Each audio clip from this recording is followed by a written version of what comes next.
बिस्मिल्लाहिर्रहमानिर्रहीम। अस्सलाम वालेकुम नाज़रीन, मैं हूं फैयाज़ राजा और आप देख रहे हैं मेरा यूट्यूब चैनल और फेसबुक पेज। दोस्तों, बड़ी खबर है और ब्रेकिंग न्यूज़ ये है कि नवाज़ लीग ने पाकिस्तान के मुंतखब वज़ीर-ए-आज़म इमरान खान के खिलाफ घिनौने, घटिया और शर्मनाक खेल का आगाज़ कर दिया है। इस हवाले से तफसीलात, ताने बाने क्या हैं, चीज़ों के कैसे जुड़ रहे हैं, तमाम तर तफसीलात इस अहम तरीन वीडियो में आपके सामने रखने जा रहे हैं। और रेहाम खान की आमद क्यों हुई है पाकिस्तान में, वही हुआ जिसका ख़तरा था। राज खुल गया है, क्या करने जा रही हैं, शर्मनाक वीडियो का क्या किस्सा है, इलेक्शन में लड़ने का ऐलान किसकी जानिब से क्यों किया जा रहा है, इलेक्शन लड़ने का ऐलान, इसकी तफसीलात आपके सामने रखते हैं। बैकग्राउंड इसका कुछ यूँ समझ लीजिए कि नवाज़ लीग जिस सियासी जमात का नाम है, उनकी आप एक तारीख उठाकर देख लें, पूरी एक सियासी तारीख है। नवाज़ शरीफ वो शख्स थे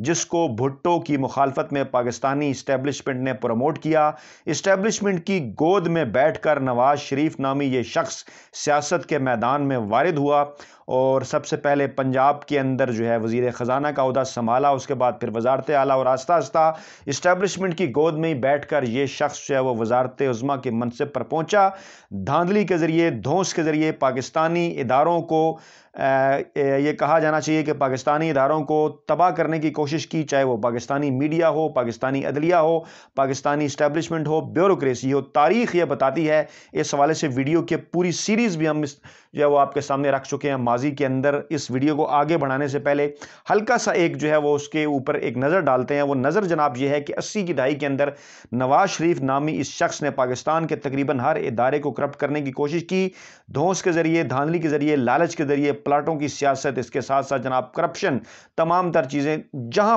पर जिस किस्म का भी हरबा आजमाना जो है वो जो हरबा चलता था वो आजमाया। कहीं गाड़ियाँ तोहफे में दी, कहीं प्लाट तोहफे में दिए, कहीं परमिट तोहफे में दिए। तमाम इदारों को करप्शन के अंदर इन्वॉल्व करने की कोशिश की और तमाम इदारों के अंदर अपनी शरीफाना सरमायाकारी की, ताकि मुस्तकबिल में इस शख्स को जो है वो किसी तरीके से इक़्तिदार तक लाया जाए। और उसके बाद औरत का इस्तेमाल, इस शख्स की जो सियासत है जिसका नाम नवाज शरीफ है, उसके अंदर इंतहाई इंपॉर्टेंट रहा है। और औरतों के ऊपर इल्ज़ामात और इसके अलावा से इस किस्म की शर्मनाक वीडियोज़, शर्मनाक ऑडियोज़, गंदी तस्वीरें, ये तमाम इस सियासी जमात की तारीख रही है। मोहतरमा बेनज़ीर भुट्टो पाकिस्तान पीपल्स पार्टी की जो सरबराह रही, पाकिस्तान की 2 मरतबा मुंतखब वज़ीर-ए-आज़म, उनके साथ ये शख्स नवाज शरीफ क्या करता रहा वो भी आपके सामने है। किस तरह से 90 की दहाई में इलेक्शन के दौरान जो है वो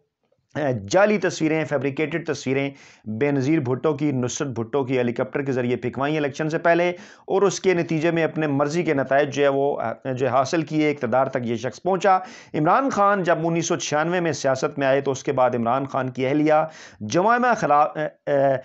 खान के ख़िलाफ़ जिस किस्म की घटिया कंपेन नवाज़ लीग और नवाज़ शरीफ ने की, इस शरीफ माफिया ने की मखसूस अखबारात के ज़रिए, वो भी सब कुछ आपके सामने है। उसके बाद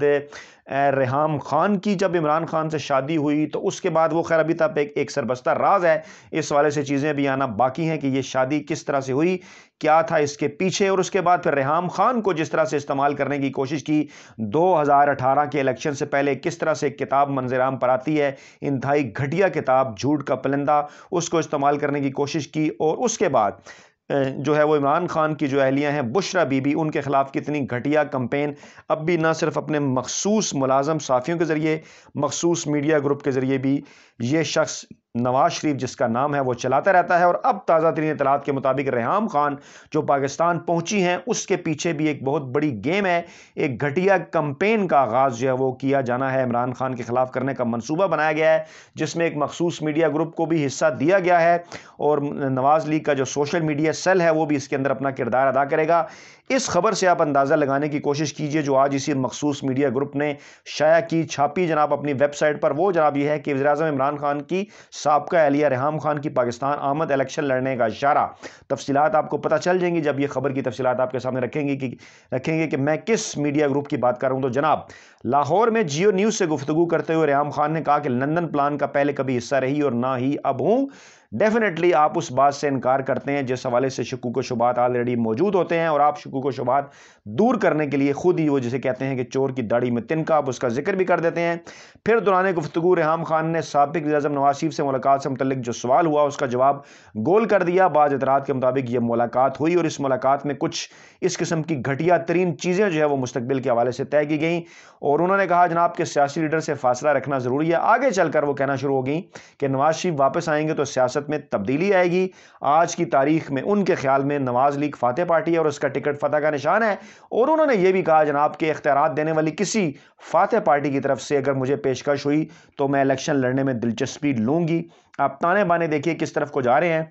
اس کے بعد انہوں نے یہ کہا کہ جناب میں نے ایک غلط ذاتی فیصلہ کیا تھا اور اس غلط فیصلے کے بعد مجھے 6 ماہ بعد ہی پتہ چل گیا تھا۔ اب وہ اشارہ کر رہی ہیں عمران خان کی شادی کے حوالے سے، عمران خان سے شادی کے حوالے سے، کہ یہ ان کا غلط فیصلہ تھا اور انہوں نے 6 ماہ کے بعد غلط فیصلے کے متعلق پتہ چل گیا۔ اگر اس کے اوپر اپنی معلومات کی روشنی میں ہم ویڈیوز کرنا چاہیں یا کچھ بات کرنا چاہیں تو بات یقیناً بہت دور نکل جائے گی، لیکن ہم عمران خان کی اور ریحام خان کی خانگی زندگی کی طرف نہیں جاتے کہ ریحام خان بیسیکلی کس ایجنڈے کے تحت وہ عمران خان تک پہنچی تھیں اور شادی کے بعد وہ کر کیا رہی تھیں۔ یہ بڑی لمبی چوڑی تفصیلات ہیں، اس حوالے سے کچھ تفصیلات آ بھی چکی ہیں ماضی میں کہ کس طرح سے عمران خان کا استعمال کر کے وہ نوٹ بنا رہی تھیں، پیسے کما رہی تھیں، اور کس طرح سے عمران خان کے جو قریبی اشخاص ہیں ان کے ذریعے انہیں پتہ چلا کہ عمران خان کے نام کے اوپر کبھی فلم بنانے کے لیے، کبھی کتاب لکھنے کے لیے اور کبھی دیگر معاملات کے لیے کس طرح سے وہ فائنانس جو ہے وہ اکٹھا کر رہی تھی، جس کا عمران خان کو پتہ چلا اور دونوں کے درمیان جو ہے وہ فاصلے پیدا ہونا شروع ہو گئے۔ خیر، اس کی تفصیلات میں بعد میں کبھی جائیں گے۔ سر دست واپس آتے ہیں اسی اہم ترین خبر کی طرف کہ اس خبر کو اس وقت ریلیز کرنے کا، اس ویب سائٹ کے اوپر چھاپنے کا کیا مقصد ہے۔ الیکشن تو بھی خاصے دور ہیں، تو معاملہ یہ ہے جناب کہ ہماری اطلاعات کے مطابق اور کچھ ذرائع کا یہ دعویٰ ہے کہ ان کے مطابق ایک انتہائی گھٹیا، خوفناک اور شرمناک قسم کی کمپین عمران خان کے خلاف لانچ کرنے کا فیصلہ کیا گیا ہے، اور اس فیصلے کے اندر نہ صرف نون لیگ کا social media cell, Reham Khan اور بعض اداروں کے اندر موجود جو شریفانہ سرمایہ کاری ہے وہ بھی جناب اس کا حصہ ہے، جو کہ آہستہ آہستہ اس کی جو تفصیلات جو سامنے آئیں گی ہم وہ آپ کے گوش گزار کریں گے۔ کرنا جناب انہوں نے یہ ہے، ہم آپ کو پہلے ہی اس حوالے سے تفصیلات آپ کے سامنے رکھتے ہیں کہ کیونکہ آڈیو لیکس کا ایک سلسلہ جو ہے وہ اس وقت جاری ہے، اور آپ نے دیکھا ہوگا کہ کس طرح سے جعلی اور فیبریکیٹڈ آڈیو نون لیگ کے سوشل میڈیا سیل اور مریم نواز کی جانب سے ثاقب نثار کے حوالے سے آئیں۔ اس سے پہلے جو ہے وہ ایک جعلی حلفنامہ بھی جو ہے وہ سامنے آیا، جس کے اوپر جو ہے وہ اب معاملات اسلام آباد ہائی کورٹ کے اندر ہیں، اور اس کے بعد پھر جو ہے وہ مریم نواز کی کچھ اصلی آڈیو لیک آنا شروع ہوئیں، جس کے بعد مریم نواز 15 دن کے لیے سیاسی افق سے غائب ہو گئیں اور اپنے بیٹے کی شادی کا، بیٹے کے ولیمے کا بہانہ بناتے ہوئے بظاہر انہوں نے میڈیا کو یہ خبر جاری کی کہ وہ سیاسی سرگرمیوں سے دور رہیں گی، لیکن اطلاعات یہ ہیں کہ اس دوران ایک انتہائی اہم ترین آڈیو جو ہے وہ مریم نواز کی ایک اور جو کہ کچھ لوگوں نے سن رکھی ہے وہ جلد ہی سوشل میڈیا کے اوپر آنے والی ہے، جس کے متعلق شہباز گل نے دعویٰ کیا تھا کہ نہ صرف انہوں نے سنی بلکہ سابق وزیر اعظم شاہد خاقان عباسی نے بھی سنی۔ اچھا، اسی تناظر میں آپ کو یہ بتا دوں کہ مریم کی آڈیو لیکس کے آنے کا سلسلہ بھی جاری رہے گا، لیکن اسی دوران نون لیگ کا social media cell, Maryam Nawaz اور نواز شریف، جنہوں نے پوری پلاننگ کے تحت گزشتہ میں نے آپ کو اپنے وی لاگ میں بتایا تھا کہ تقریباً 65 سے 70 کے قریب ایسی آڈیو ویڈیو کلپس جو ہیں وہ اس قسم کے ٹوٹے ان کے پاس موجود ہیں جو کہ فیبریکیٹڈ ہیں، اور ذرائع کے مطابق ان میں سے کچھ آڈیوز اور جو ہیں وہ عمران خان کے حوالے سے مبینہ طور پر ہو سکتی ہیں، جو کہ انہوں نے عمران خان کی مختلف تقاریر سے اٹھا کر، مختلف فنکشن سے اٹھا کر اس کو فیبریکیٹڈ کرنے کی کوشش کی، کیونکہ اب یہ ان کا جو ہے وہ آپ نے دیکھا ہوگا کہ ایک قسم کا فیملی بزنس بن چکا ہے۔ اس لیے بعض ذرائع یہ بھی دعویٰ کر رہے ہیں کہ اس خاندان سے یہ بھی کچھ بعید نہیں کہ وہ نہ صرف آڈیو بلکہ ایک قدم آگے چاہتے ہوئے جو ہے وہ ریحام خان کو استعمال کرتے ہوئے کوئی اس قسم کی چیز کو، اس قسم کا ویڈیو کلپ بھی جو ہے وہ سامنے لے آئے فیبریکیٹڈ، جس کے متعلق آئندہ الیکشن سے پہلے وہ یہ دعویٰ کریں کہ جناب کہ ہاں اس کلپ کے اندر عمران خان ہے، اور ہاں جی عمران خان کا ایک جو ہے وہ ویڈیو کلپ جاری ہو گیا ہے۔ اس قسم کی جو تمام حرکات ہیں وہ اس خاندان سے ایکسپیکٹ کی جا سکتی ہیں، کیونکہ ماضی میں اس خاندان کی یہ تاریخ رہی ہے کہ اقتدار تک پہنچنے کے لیے، کرسی حاصل کرنے کے لیے یہ خاندان کسی بھی حد تک جانے کے لیے تیار ہے۔ اور اب تازہ ترین اطلاعات اور جو بڑی ڈیولپمنٹ ہے وہ یہی ہے، جس کے متعلق بعض لوگ خطرہ بھی ظاہر کر رہے تھے کہ ریحام خان کا استعمال کیا جائے گا آئندہ الیکشن سے پہلے۔ ریحام خان کی ملاقاتیں ہو چکی ہیں نواز شریف اور دیگر جو ہے وہ نون لیگی مافیا کے ساتھ، اور اب اس کمپین کو، گھٹیا کمپین کو عمران خان کے خلاف ابتدائی طور پر آئندہ آنے والے دنوں میں جو ہے وہ لانچ کرنے کی کوشش کی جائے گی۔ دعاؤں میں یاد رکھیے گا، نئی ویڈیو کے ساتھ جلد آپ کی خدمت میں حاضر ہوں گے۔ کمنٹ میں فیڈ بیک ضرور دیجیے گا۔ اللہ حافظ۔